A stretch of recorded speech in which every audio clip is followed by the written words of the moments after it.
Why do some people pay hundreds of dollars more for the same flight?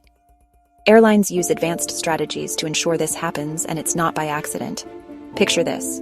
You're planning a vacation, you find a great deal, but by the time you click book, the price has doubled. This isn't random. It's a carefully designed system that adjusts prices in real time to maximize revenue. It starts with supply and demand. Popular routes and peak seasons push prices higher. Meanwhile, midweek or off-season flights are often cheaper. Timing also matters. Booking months in advance can save you money, but wait too long and you'll pay a premium. Operating costs like fuel, maintenance, and airport fees directly influence fares. And competition on routes with multiple airlines drives prices down while limited options push them up. Airlines also use fare classes, placing seats into pricing buckets. The cheapest seats sell first, and as demand increases, prices jump.